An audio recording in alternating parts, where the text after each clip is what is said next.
The two candidates vying to replace Boris Johnson as UK Prime Minister have debated in front of undecided UK Conservative Party members.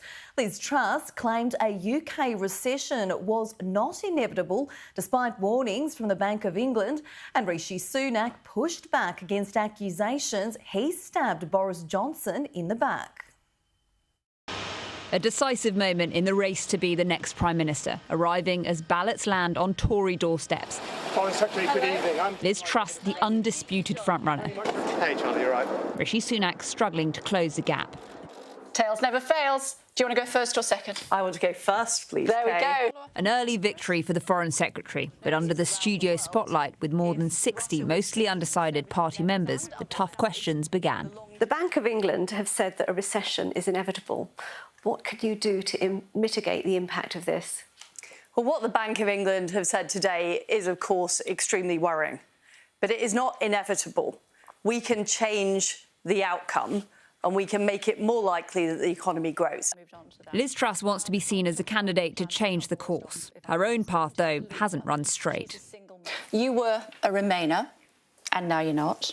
You supported Brits to fight in Ukraine, then you didn't. You wanted to build on the Green Belt, and now you don't. You wanted to abolish the monarchy, and now you don't. You wanted to arm Taiwan, and now I'm not sure if you're saying whether you do or not. You wanted civil servants... We do provide them with those You wanted to cut civil servants' pay in the regions, and then you said you didn't. Will the real Liz Truss please stand up? OK, yes. I have, developed my views. I've considered things differently. And I also listen to people. OK. And I think that's important. Hi, Kev. Brilliant. Then came the turn of the former Chancellor. Is there a point that you would stand aside in this campaign? The quick answer is no. And that's because, well, thank you.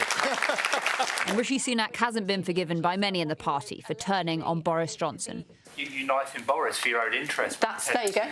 Right. It's simply impossible for a Chancellor and Prime Minister not to be on the same page when it comes to economic policy. You've been campaigning for a long time, and it was perfectly timed, a cynical motivation to try and get you into number 10. No, so that's just simply not true. So I was due to give a speech with the Prime Minister the next week, and in the conversations about putting that speech together on the economy, it was clear our differences were too big to reconcile. Okay. So that was the reason. Plus, I think let's not look at the bars with rose-tinted spectacles here. Everyone remembers what was going on with Chris Pincher. The ballots will decide the next PM. Last night, just a show of hands. It looks to me as though Mr Sunak convinced you far more than Ms Truss. He may have won the room and delivered on the detail, but this contest will more likely be decided on Tory instinct. On that, the Foreign Secretary remains on course to be the next Prime Minister.